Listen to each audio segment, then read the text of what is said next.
And we are live. Actually, I am live on another episode of the K&K Sports Show. Obviously, a little bit of a different look today. My good friends Kenny Kirkpatrick and Kurt Valenti, normally who run this show, have decided to take a bit of a hiatus. And in their stead, I will be in the interim, kind of holding holding the fort down for a little bit for them, and I appreciate that. So we're going to have some guests over the next couple of weeks, some familiar faces, some new faces. Tonight it's going to be just me, but I look forward to being able to help deliver some new content, some new old content. I obviously was on this show for a period of time and look forward to being back again and delivering the content that y'all know and love in just a slightly scoopier fashion, as y'all have now seen for almost 2 years over on What's the Scoop on Saturday nights. So, with that being said, I do have an opening statement of my own in keeping with the traditional format that is normally utilized on the K&K Sports Show. The people who look at the New York Yankees and who look at Aaron Judge and say he's three true outcomes, he's just a home run hitter, he disappears in the playoffs, he is in some way a one-trick pony, or they try and delegitimize his performance and his production based on that. Do y'all understand, watching this, whether you're a Yankees fan or not, that this is something we're not in all likelihood going to see again for a while, if ever? This is not supposed to happen. This is a guy who was 6'7", darn near 280 pounds. He came out of college. He was originally drafted by the Oakland Athletics, did not sign, went to a school in California, came back, was drafted by the Yankees 32nd overall, the pick they only had because Nick Swisher left and went to the Cleveland Indians, and they got that as a compensatory pick. They drafted him in 2013. And then there were questions about his durability. There were questions about his size. There were questions about how would he age based on not only his physique, but based on his long levers, but also based on the fact that he had been injured recurrently in his younger years with the Yankees at the major league level in myriad different ways. This guy turned 30, became more durable, more reliable, cut down his strikeouts, enhanced his walks, started stealing a few more bases, became a more complete player, a more durable player, a more reliable player, and a healthier player at the age of 30 and beyond. That's not normal in professional baseball. I pulled it earlier today, and I was looking at some of the precedent for his success and his numbers that he's put up Major League Baseball, not only throughout his entire career, but really to focus on what he's done since that age 30 season in 2022. He's already, for players players in their age 30 and beyond season-wise, he's already in the top 100 as far as home run totals is concerned. He's got 181, and there is no other player in that top 100 who has played in even as low as 700 games in that time. Judge hasn't even played in 500. He's walked almost 18% of the time. That walk rate outdoes anybody in that same top 100, that same pool of top 100 players. The only guy who even comes close is Harmon Killebrew, or pardon me, I'm sorry. Ted Williams is the only one who dwarfs that, and then Barry Bonds. I apologize. And then outside of that, you've got guys who were even coming in close to that, who were guys like Giambi, etc., who all have PED either allegations or suspensions. these numbers improving as you that that upper echelon, that back nine, as they say, of your career is not normal. And the fact that he's getting less respect now, me as a baseball fan, not just as a Yankees fan, but as a baseball fan.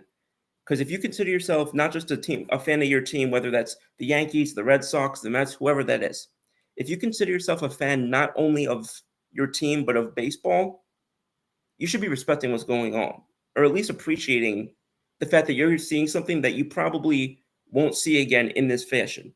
Because this is not just a home run hitter who is up there, three true outcomes, Chris Carter, style, or, Adam Dunn style. We are probably looking at somebody just based on his collective numbers.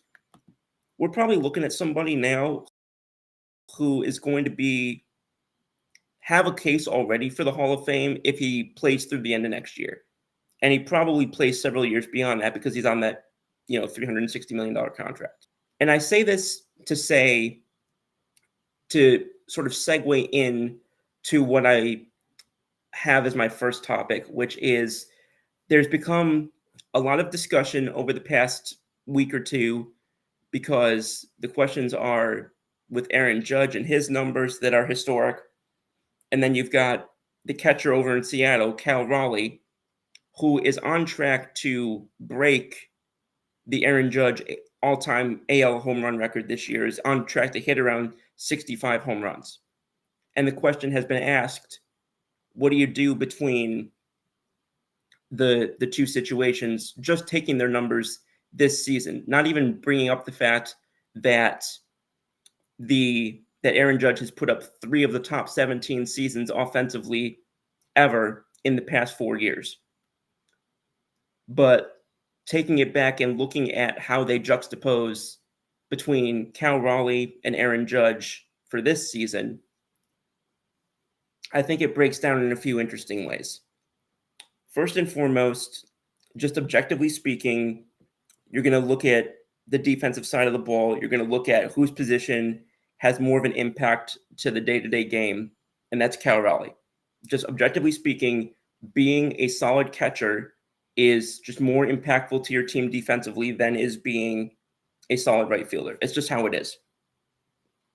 They've played the same number of games, which makes looking at their numbers right now a lot easier.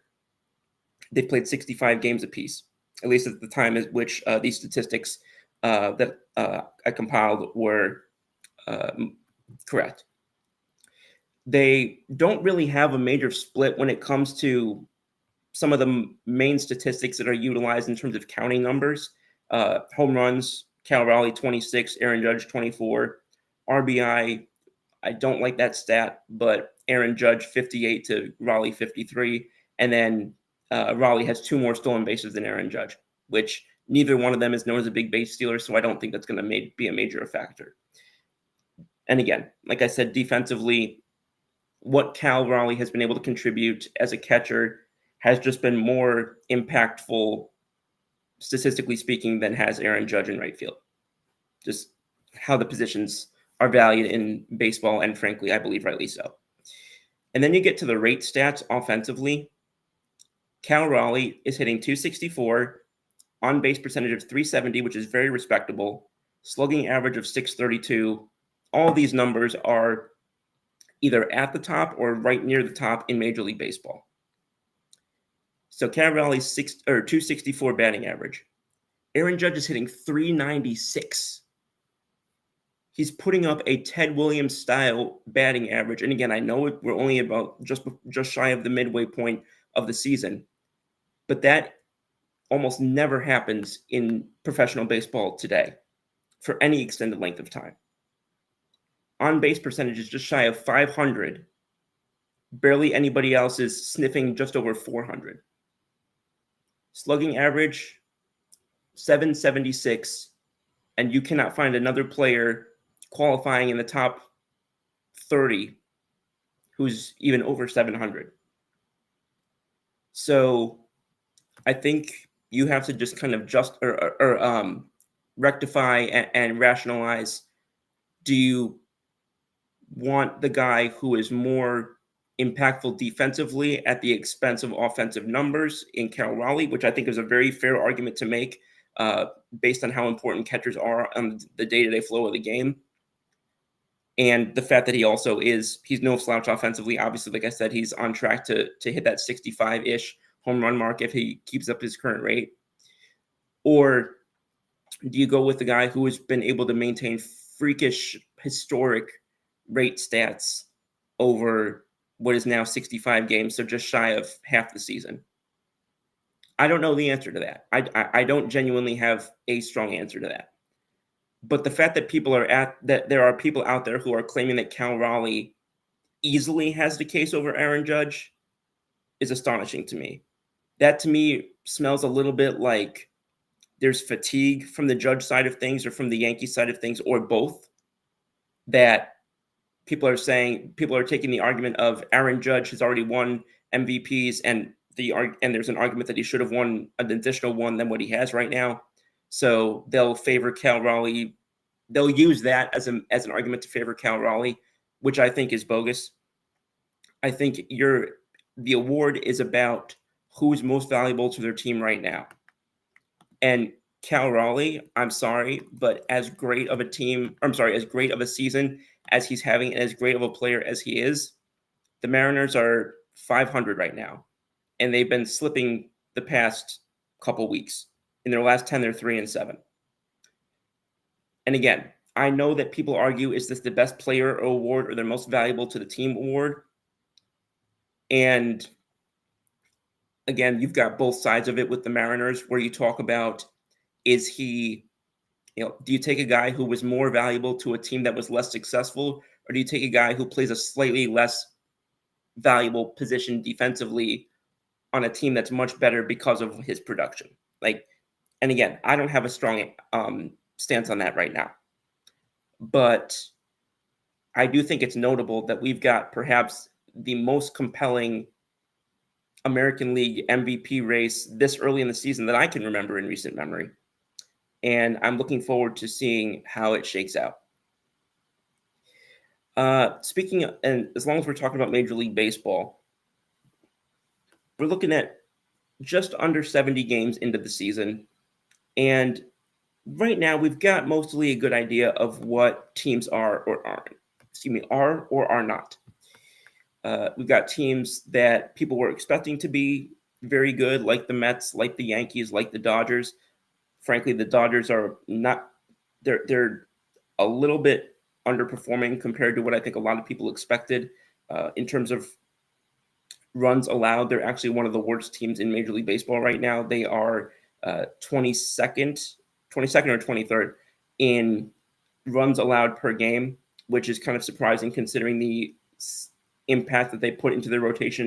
And they're actually playing about 500 ball the last month or so after a hot start to the season. So there's a lot of people who are surprised by that right now. And while they still have a very comfy 40-28 record, a lot of that was helped by the beginning of the season, which lends credence to what I say when it comes to baseball.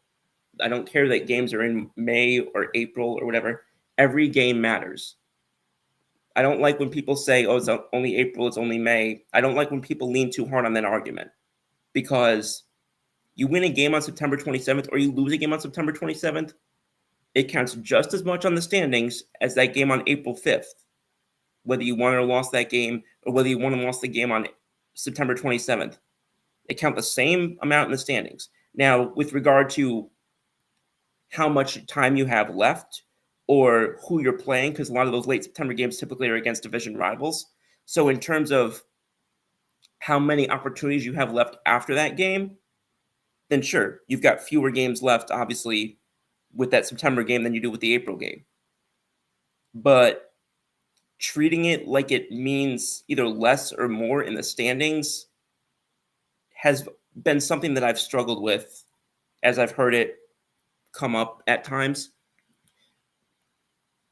So, but I bring this up because for the most part, we know what teams are going to be right now, or teams are or are not when it comes to at least going into All-Star time, going into ultimately the trade deadline, which obviously a lot of these rosters are going to get some shakeup between now and then.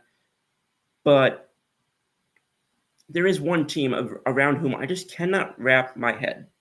I go back to the film Philadelphia with Denzel Washington, one of my favorite actors ever, and he's talking to. I'm pretty sure he was talking to Tom Hanks in the quote when he goes, "Explain this to me like I'm a 6-year-old, because there's an element to this that I'm not getting through my thick head." And that's how I feel right now looking at the Atlanta Braves. The Atlanta Braves, and I know this firsthand because I watched every single one of them. The Atlanta Braves lost for over a week straight to start their season. They didn't lose. They didn't win a single game through their first 7-ish games, and now they've been playing just a weird brand of baseball since then, where they kind of are playing like a 500 team. They, excuse me, they're pretty average in a lot of different ways holistically when it comes to the standings. If you look at the expected batting average, OBP, and slugging numbers, they fall right in the middle of the pack for the most part in Major League Baseball. Pitching numbers, similarly, particularly out of that rotation. And yet they're 10 games under 500. And they've lost 19 of their last 30, and they've lost 8 of their last 10. So I start looking at this thing. AJ Smith-Shraver has been struggling when he's been out there. I think even though he's been one of their best hitters, I think Matt Olson is leaving some meat on the bone. This team has lost more games because of their bullpen than any other team in the National League. And this team right now, based on their run differential, they got a plus 10 run differential, even though they're 10 games under 500. You might see teams with a slightly negative run differential who are just over 500, or teams with a slightly positive run differential that are just under 500. You're not going to see that type of a discrepancy. Typically, there's mostly a correlation between those two numbers. They have been arguably the unluckiest team this year when it comes to the difference between their performance and their actual record at the outset of it all. And this is further magnified by the fact that they've lost 19 games by 1 run. They actually just pulled off a losing streak of at least 5 games. It was 5 when I checked. 5 consecutive games they lost by 1 run consecutively is astonishing to me. And oddly enough, impressively actually, their numbers against winning teams versus against losing teams, meaning teams with a winning record when they face them and teams with a losing record when they face them, not all that different. They're pretty consistent between both of them. So this is not like, they're beating up on really good teams and getting hurt by, I'm sorry, they're beating up on really bad teams and getting hurt when they play good teams. It's such a bizarre situation that in which they find themselves right now. And in spite of all that, they actually, when they go to extra innings, they actually have done pretty well. Typically, you see that coincide with a lot of struggles in extra inning games and a decidedly poor record in that situation. Not been the case for Atlanta. But Raisel Iglesias having a horrible season as a closer, even guys that they've tried to put in his stead, not consistently getting the job done. And it's just led to a horrible series of events for Atlanta, where this is a team that should be closer to the 500 mark, even despite their terrible start to the season when it came to that first losing streak from which they led off the season. But getting to where they have now, where they're 10 under 500, to be that far under 500 and have a positive run differential is very rare scenario and very unusual, to say the least. Coming off of that, pardon me, I'm going to shift gears for a second because I know that there were some discussions, and obviously this show normally has a cast of New York Knicks fans being run by running the show. So I did want to jump in on the conversation that is being had right now regarding the Knicks and their coaching vacancy. they have had several different overtures to other teams regarding existing coaches denied. There was one of the more recent ones was the Atlanta Hawks denying the opportunity to interview Coach Quinn Snyder. The Rockets followed suit similarly with Ime Udoka. And some of the others included, Chris Finch and Jason Kidd from the Dallas Mavericks. Kidd was reported with a little bit more hesitation, and the Knicks apparently believing that that's not a death knell to that situation. But I wanted to invoke the comments of somebody who I know gets a lot of attention from uh, former alumni. I myself am a Seton Hall alumnus, and there are other people from Seton Hall who respect and keep tabs on some of our former coaches. One of whom is PJ Carlesimo, and he put out a statement earlier that was captured by the New York Post, and it says PJ Carlesimo has a grim stance on the Knicks operating procedure that is oftentimes proved true. His quote on the Ryan Russillo podcast: "The Knicks always think they're smarter than everybody else. That's the Knick philosophy. They think they're different. They think we're smarter than all these other teams, and we know what we're doing. And I would say they're normally the opposite. They're oftentimes their own worst enemy." It goes on to say the former NBA and college coach who now calls games for ESPN Radio believes the franchise yet again is being its own worst enemy after deciding to fire Tom Thibodeau after 5 seasons. The Knicks axed Thibodeau last week, et cetera, et cetera. I'm not, for this, we've already been discussed. The Knicks have been since rebuffed by 3 teams for interview requests. So this was before a couple of the other ones occurred.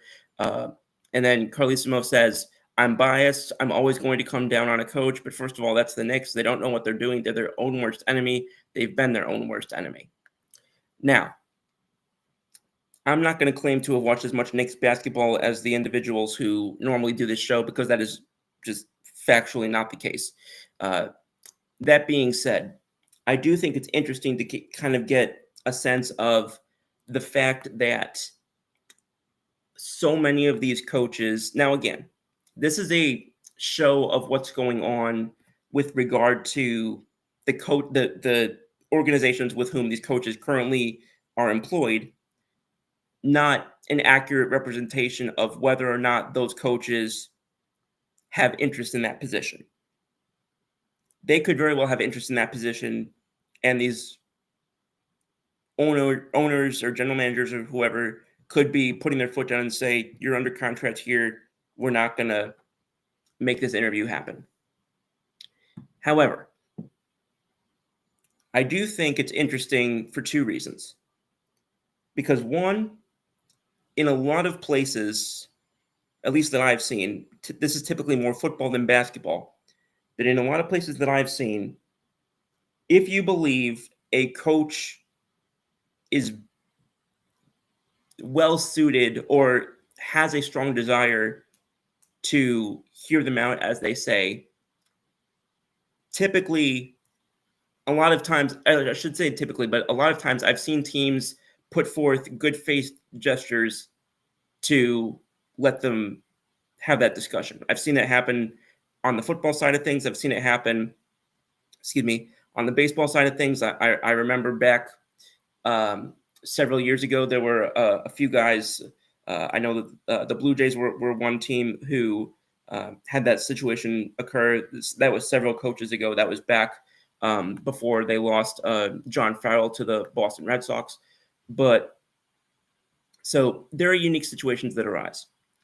However, that gets my attention that none of these teams are allowing their coach to go and have that discussion. And again, there might not be anything to it beyond they're not even asking what the coach wants because they're heading it off at the pass. But that is something that caught my attention. Another thing that caught my attention.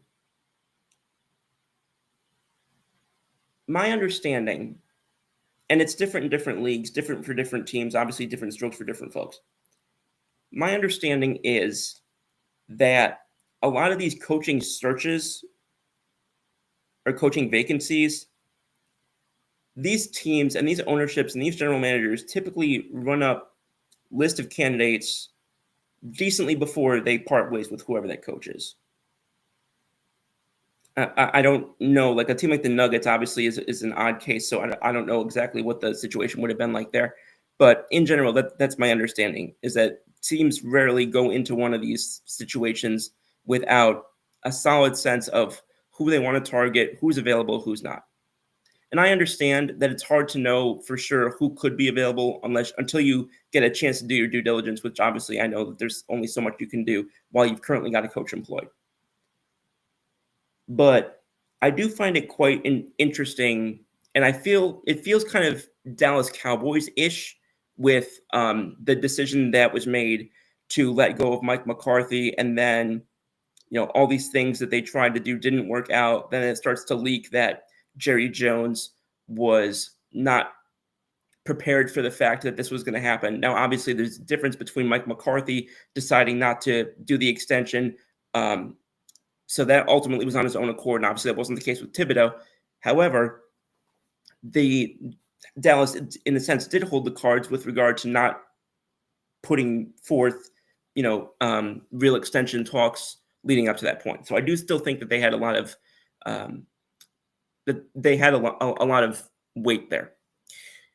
And I bring up Dallas because this feels kind of similar to me in a sense where I'm seeing a lot of people's names come up where it's denied, denied, denied, denied, denied. And again, completely understanding from my point that a coach and a coach who's employed by another team is two different animals.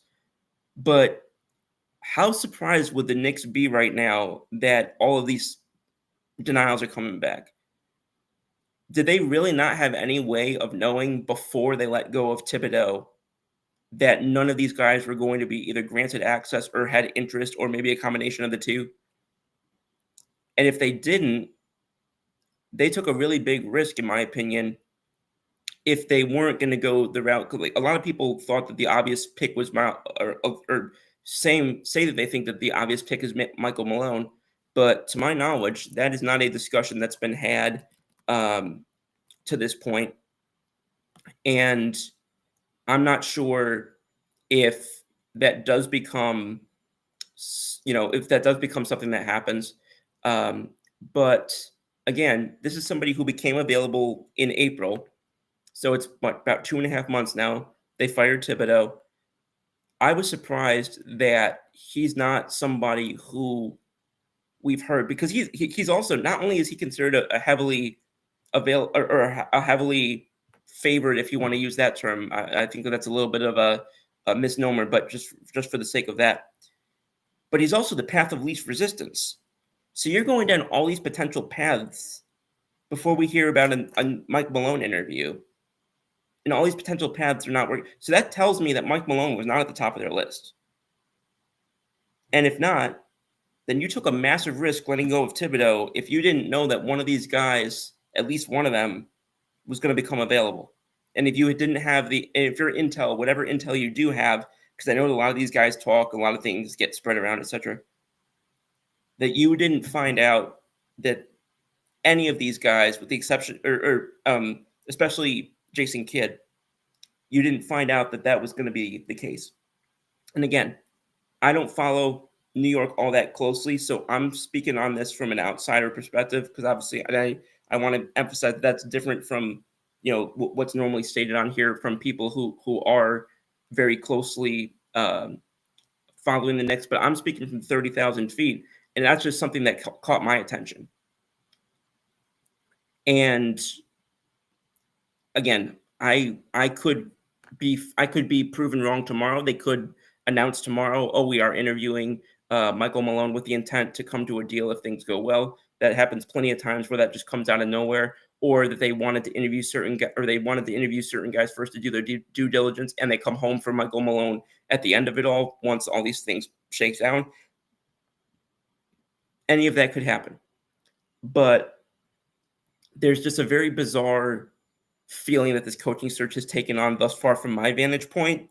And it does start to remind me of the path of the Mike McCarthy situation, the saga back in Dallas with Jerry Jones, and some of what was just written in that article by Coach Carlissimo reminds me of things that I've heard spoken about Dallas and ways in which I've heard about Dallas being spoken about, thinking that they're the smartest guy in the room. Their way is the right way, and one thing or another, and that sort of almost arrogance from an organizational standpoint. That is those do track with things I've heard about the teams like the Dallas Cowboys, and I just have to wonder, based on his comments, if there's some of that here at play as well. I hope that for friends of mine who do follow New York, I hope that whatever happens, I hope they're happy with whatever selection ultimately gets made. But the more I look at this, just the more questions I frankly have.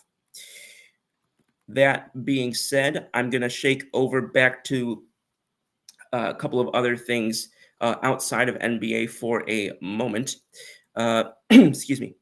I'm also going to talk a little bit about we went from talking about a major market team, going to talk a little bit about a small market team, back to baseball for a second, because there's been kind of a comparison that's been made between arguably baseball's biggest young star pitching wise in Paul Skeens of the Pittsburgh Pirates.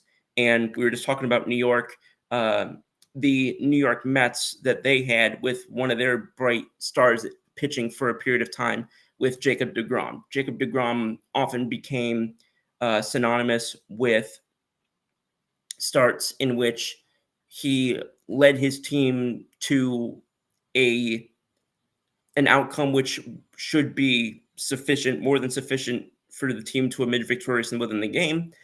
And because they couldn't score enough runs behind him, he ended up taking the loss, where he would allow 2 runs or 3 runs or even 1 run, and the team would get shut out or only put up 1 on offense, scratch across 2 on offense, what have you.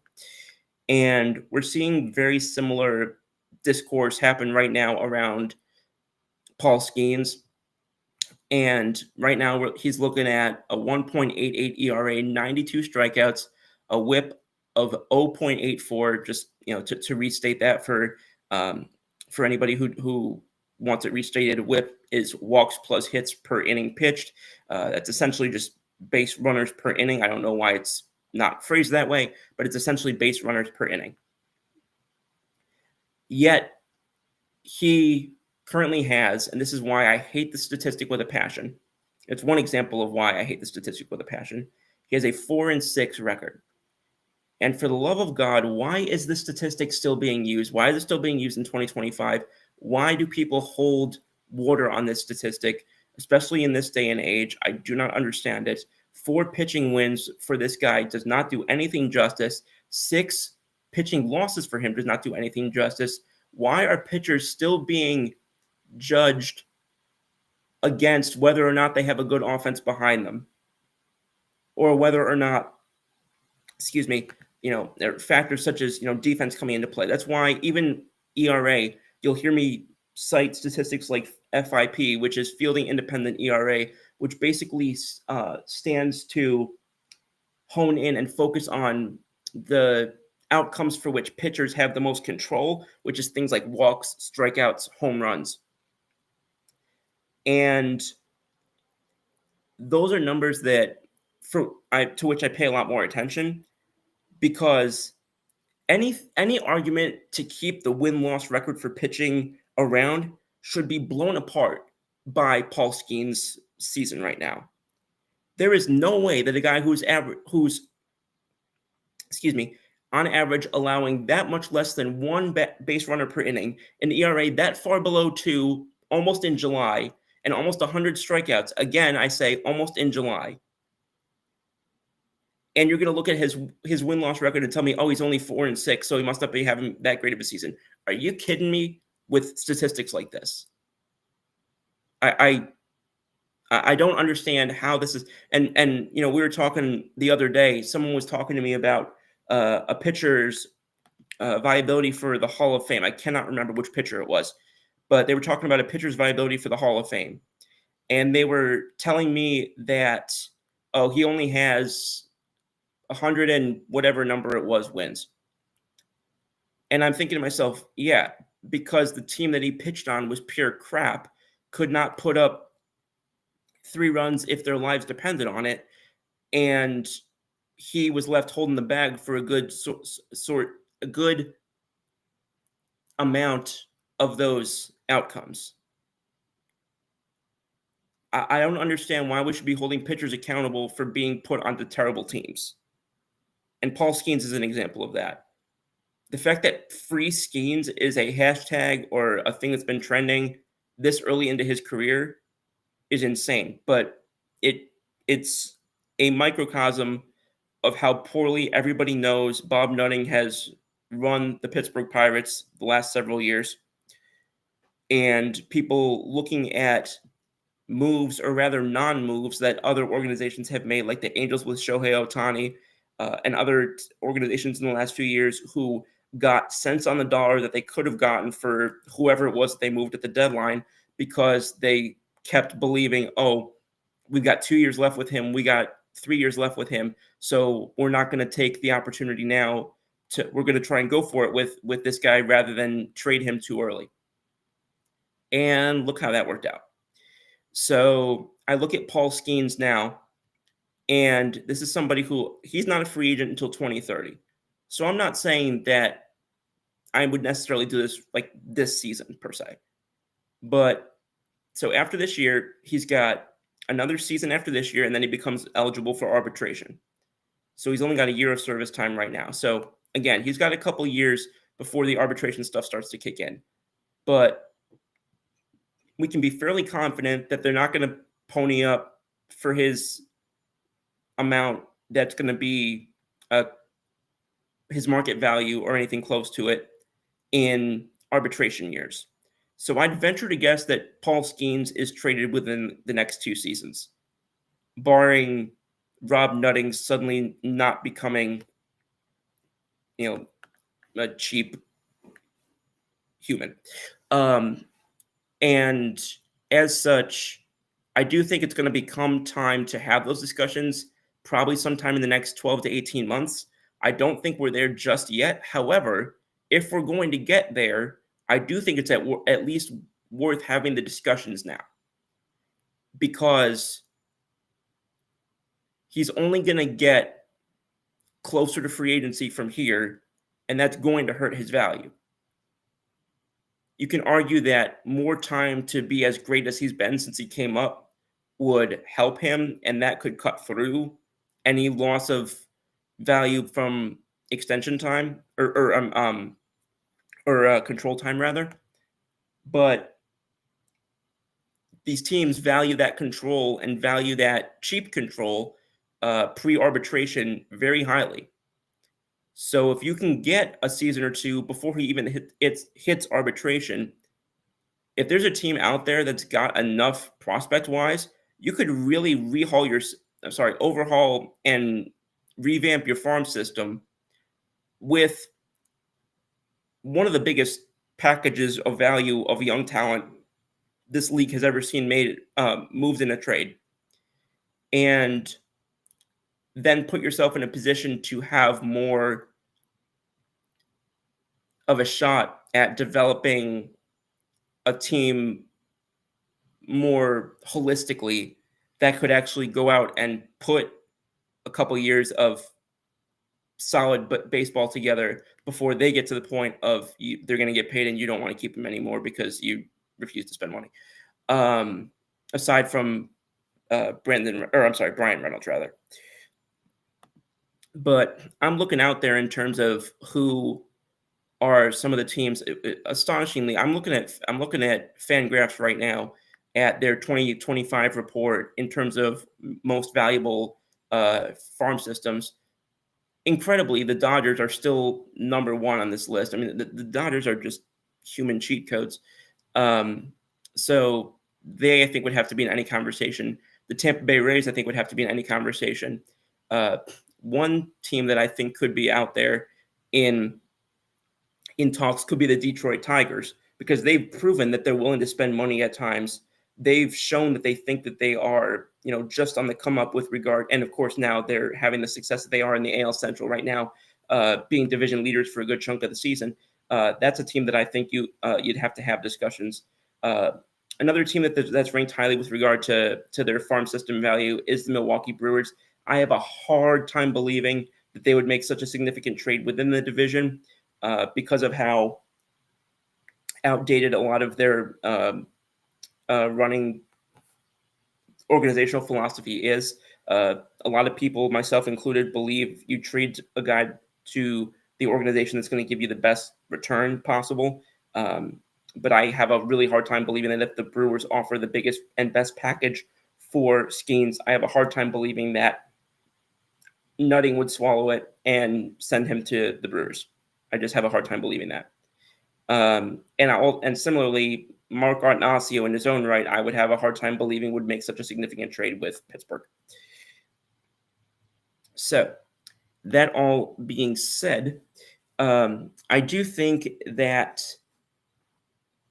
the argument and selling the, no pun intended, selling the franchise fans on Paul Skeens being moved is going to be a very difficult one to make. Obviously, it's going to be a very you're not going to be able to trade an all-time franchise talent at that age and not hurt morale among your fans significantly, for whatever morale even is there right now.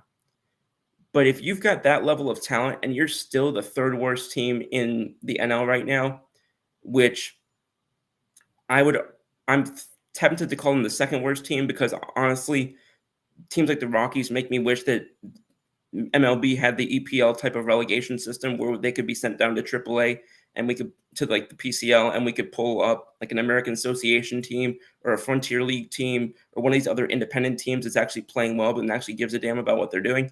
But for now, I do have to call them one of the three worst teams in the NL with the Rockies and the Marlins.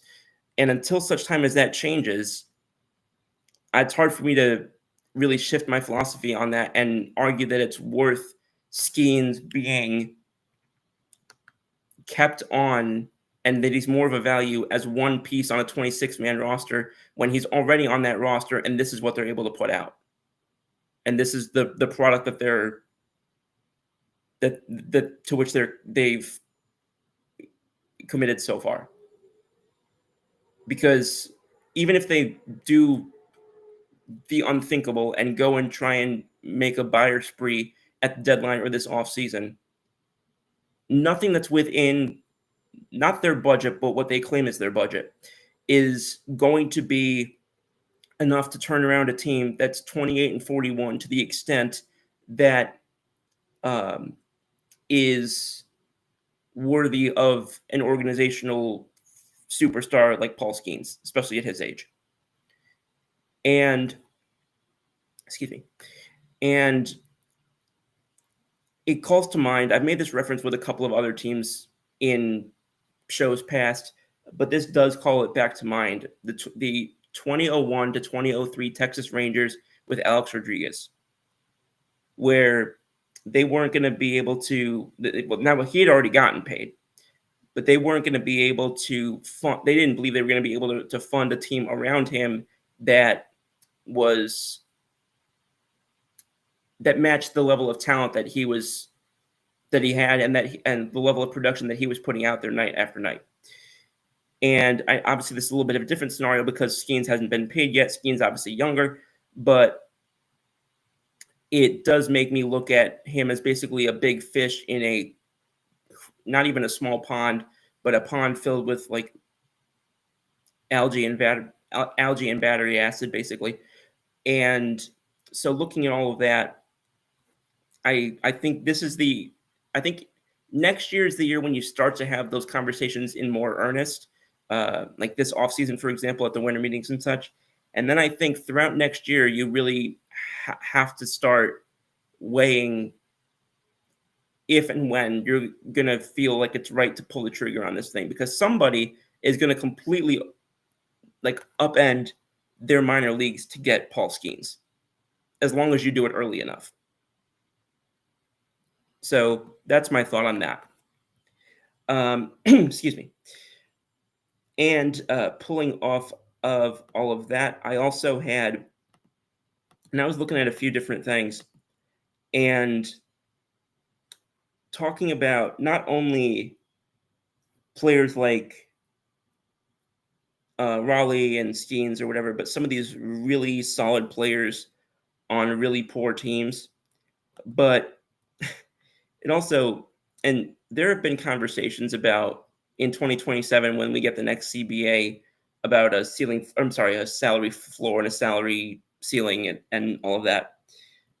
But like I look at this now, and the bottom teams, I'm going to just read them to you right now: the Colorado Rockies, the Pittsburgh Pirates, the Miami Marlins, the Athletics because they don't have a city, the Chicago White Sox, and the Baltimore Orioles. The Baltimore Orioles, I've spoken about on What's the Scoop. You can go back and look at an old or a couple weeks ago the episode, because I don't want to just repeat a whole bunch of things and have people just kind of hear my spiel on that again for a second time. I want to use the airtime more effectively, but um, they're unfortunately a similar example of an organization that we thought was going to go ham. We thought that they were going to double down on the Corbin Burns. We thought that they were going to go out and pay, the Holidays, the Hendersons, the Colby Mayos, the Connor Norby before he was moved, the obviously the Adley Rutschmans before he somewhat regressed. And they now have a horrible combination of player regression and no supplement from outside, no reinvestment in the organization from outside. So they unfortunately are back. I wouldn't put them right in that same conversation, but with the exception of them, it's pretty much the same suspects as it is every single year. And I'm not the biggest fan of soccer. I'm not the biggest fan of, I have followed to varying degrees Newcastle United Football Club out of the EPL in recent years. I will follow teams like Italy, and I will follow Barcelona, etc. But the more and more that I watch this unfold, I think that they have something going. I alluded to it earlier, but I do think they have something going with the whole relegation thing. I don't know how it would be ever able to make it work in Major League Baseball, but the Oakland Athletics, who after what I thought was a potentially surprising start, have completely just forget about come back to earth. They slammed so far through the ground of earth that, excuse me, that they just got annihilated at the core and kept on going. And but it's those same five teams that you go back over the last however many years, and then on the other side of it at the top, the Dodgers, the Giants, the Padres to varying degrees. The Cubs and Cardinals sometimes fall off a little bit, but are generally always in some capacity right there. NL East kind of has been a bit of a rat race the last several years. You'll kind of get that's typically the top four in varying degrees. The Braves I mentioned earlier are just a weird. I wouldn't even call them a disappointment, just a weird situation where the numbers are not matching the outcome. The Nationals are a little bit under 500 right now, but they're still on the come up with some of these young players who are still coming through from the Soto and other trades. The Phillies are in it more often than not, and the Mets, even though, excuse me, they tend to, Mets it up in October, they tend to be solidly relevant in the division in recent years. Go to the AL West, once again, the Astros at the top, Mariners right behind them, and then, Rangers and Angels kind of battling right behind them.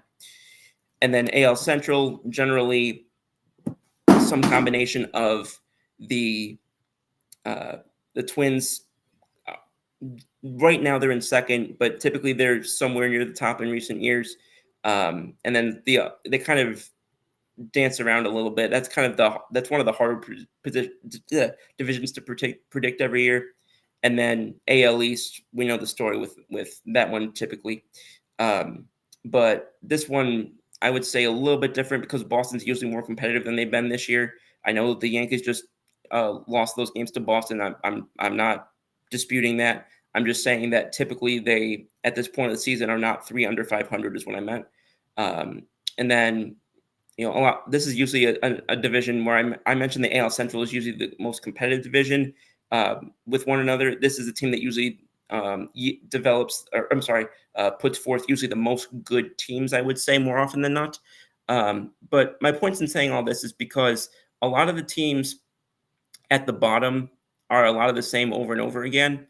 But of the teams that are usually at or near the top, you've got the Yankees, the Astros, the Dodgers, the Giants, sort of the Padres, but there's still plenty of room up there for more teams. It's not like the same 10 teams are getting in the playoffs every single year. Meanwhile, at the bottom, it is the same 5 teams more or less every single year.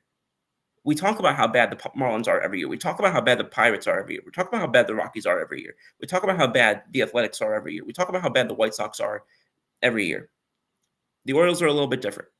But just the point I'm making is while there may be some teams that are consistently good or very good, not nearly as predictable as the absolute bottom. And that's another reason why I would argue that a salary floor is more important than a salary cap, because a salary cap, I understand people don't like what the Mets and the Dodgers are doing. But if you're a true I don't want to say if you're a true baseball fan, because I don't want to be like, oh, if you agree with me, or if you don't agree with me, you don't love the game. Don't want to come down on that high horse. But if you're a baseball fan, meaning love the game, love the league outside of just your favorite team, I would argue that it's worse to see the same teams. Like, I hear that, oh, we see the same teams every year. We see the same teams every year. We actually really don't. As consistent as the Dodgers had been, they only or have been at the top of regular season. They only just started winning titles the last couple of years. For a while, it was a running joke that the Dodgers were first out of the playoffs. I know that the Astros typically win the AL West every year the last few years, AL West every year the last few years. But last year they struggled, and this year they're good. I wouldn't say that they're infallible. I would not say that they're the best team in the AL or even a top 2 team in the AL right now. I would argue that there's a lot more flexibility and a lot more volatility and a lot more shakeup that happens annually at the top of the league than the bottom. So I did want to acknowledge the arguments of people who say, um, that we need both a cap and a floor. But I would argue a floor is definitely more important. So, pulling off of that topic, guys, I want to just say I appreciate everybody who's been on this whole time. Obviously, it's been a very, very baseball centric episode, and I know obviously that it looks very much different. There's only one person today, not 4, and I obviously am making my first time back here after mostly handling What's the Scoop for the last 18 months or so. But I appreciate everybody who's been on, everybody who's been taking in this baseball mania content tonight, and I hope that y'all are doing well. If anybody has anything that they want to ask, anything that they want to say, anything they want to contribute, anything they want to rebut, anything that I've said, just drop it right in the chat on all the normal channels, and I will get to it. And looking forward to hearing some of y'all's thoughts if I've sparked any sort of controversy with anything that I've said to this point. With all of that being said, I do want to make an acknowledgement of a couple of the current championships that are going on right now. NHL Stanley Cup Finals going on tomorrow is Game 4 between the Oilers and the Panthers. Florida currently leads 2-1 in that series. So there's a strong belief that if Florida can take this one at home tomorrow, then obviously the Oilers are going to be sitting there with on life support for that series. And then NBA Finals. We've discussed a little bit about the Thunder versus the Pacers. That game's currently going on right now. Game 3 series is tied 1-1. There's about 5 minutes left in the first quarter. There is currently a 19-14 lead for the Oklahoma City Thunder. I did not make a selection on the other NBA Finals. I had been saying throughout the postseason that I do think this is the Thunder's year, so we'll see if that ends up coming true or not. But just wanted to give you all a couple of updates on what was going on there. Additionally, we spoke a little bit the other day about some of the. I spoke on What's the Scoop the other day about moves that have been made recently in the NFL, like Aaron Rodgers going to the Steelers. There's a couple of updates that came on today, the last couple of days, from other notable names that I wanted to mention. For example, we have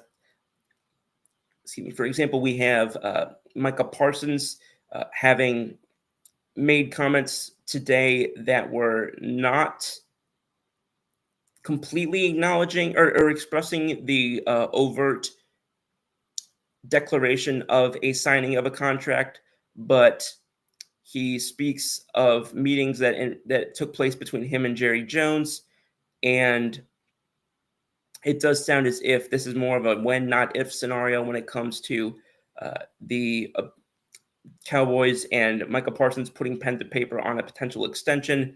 So don't be surprised if that happens sometime in the near future. There was a lot of speculation on whether or not that would happen, and while it doesn't appear to be official, it certainly does appear that a lot of traction has occurred in that space. Another guy on the flip side of things, guy who became available in the last couple of days, was longtime Packers cornerback Jair Alexander. It was reported almost immediately after the Packers let him go that 6 teams had reached out to show immediate interest. There's a lot of belief that it'll be a 1-year deal to kind of prove himself, coming off of recent injury issues that have kind of plagued him at different times throughout his career. There have been a few different teams that have been considered, both some being discussed as being interested and some being discussed as not being factors. Rams and Dolphins are teams that are not currently believed to be in play. The Bills are a team that has come up as a potential fit. The Philadelphia Eagles are a team that has come up as a potential fit, and they're always in the market to add veteran, especially on the defense, especially perhaps to come in as somebody who could help mentor young guys like Quenyon Mitchell, young guys like Cooper DeJean. So that's somebody else that we're going to keep an eye on. And then, of course, now you've also got some of these guys who are skipping camp, a couple of guys who are most notable on that, who are skipping mini camp or holding out with regard to money or one thing or another. That includes Commanders wide receiver Terry McLaurin. That includes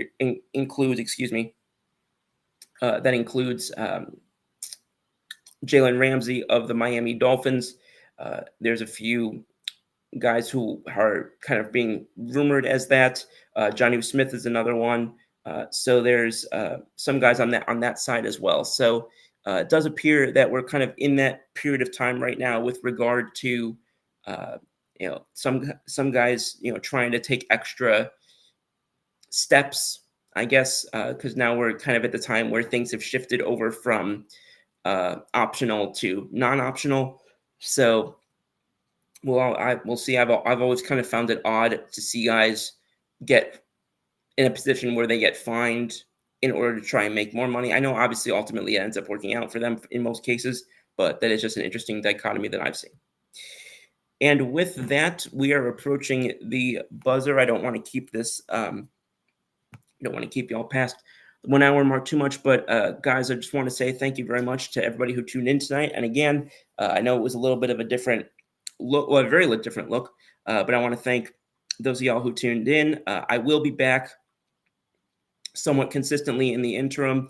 You'll be seeing a lot more of me. You'll be seeing some guests on with me in the next few weeks, and I look forward to bringing again some very familiar content, sort of an old new face here, not with primarily baseball, but obviously other sports as well. We've got the NBA finals going on, we've got the NHL finals going on. So you'll be seeing a lot of that familiar content that you know and love with just a scoopier side of things as I come on with some of those guests I'm very excited to bring on and discuss as well. So thanks again, everybody. And I hope that y'all will tune in this Sunday, this Sunday, 9 p.m. Eastern, 8 p.m. Central Time, with me going back to What's the Scoop, that's the only time it's going to be on Sunday again. It's going to revert back to Saturdays the week after, but I hope that y'all will jump in on that front. And until then, I'll see y'all next Wednesday and back here at 8 p.m. Eastern, 7 p.m. Central Time for another K&K Sports Show with interim guest Ryan Scoop Woodhams.